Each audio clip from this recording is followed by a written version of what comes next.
Welcome back. So appreciate you tuning in to Morning Live. Where will South Africa be in 2030? Well, for the past year, a diverse group of researchers and thought leaders have participated in the Indlulamithi South Africa Scenarios 2030 project, which seeks to stimulate a national conversation about the future of South Africa. It investigated, among others, issues relating to social cohesion in the country and is expected to provide feedback later today.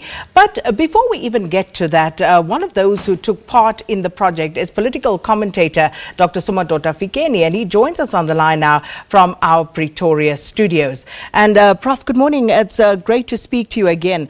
I don't want to start there with those scenarios. I actually want to start by taking a look at where we are right now as a nation. And yesterday you put out a very profound tweet, I want to say, when you said that as a nation we are noisy, we are argumentative, we are headline driven, and we seem to be lost in the fog. So just explain to us, what do we need to do to get out of that, to get to the point of what you called the giraffe projection?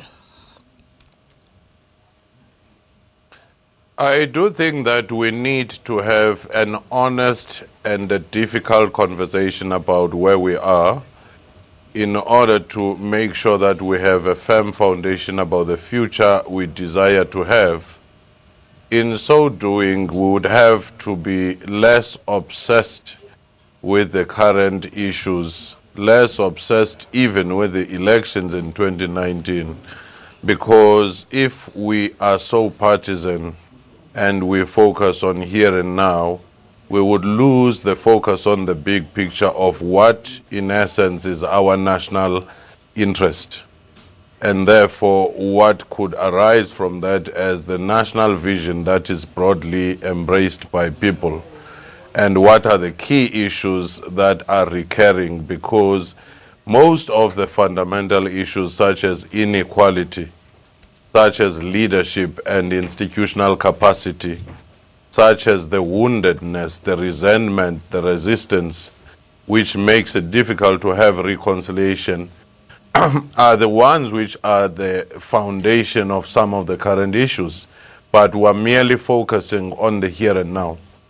And that frustration seems palpable. You know, we're talking about blockades across the country on national roads. You know, previously you would have a service delivery protest, for example, confined to communities. But now we see that spilling over and having a more national impact. But you also talk about a national vision.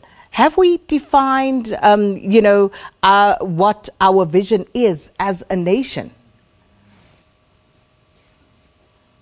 I don't necessarily think that we have been able to define a broadly accepted, embraced vision as a country to say in the long term what would we like to be.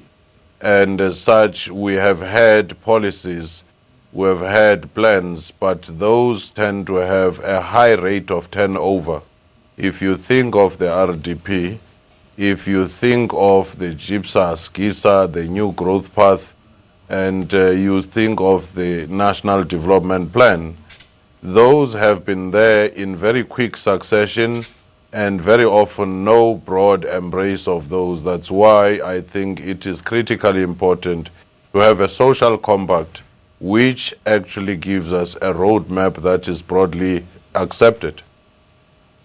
Well, Prof, we're going to pick up on this conversation again after the news at 7, because it is an important conversation, especially given where we find ourselves right now as a nation, caught up in this fog. And Prof speaks of the frustrations that are spilling over. But how do we get beyond that? How do we see beyond the here and now? We'll pick up on this later on. But right now, time for the 7 o'clock.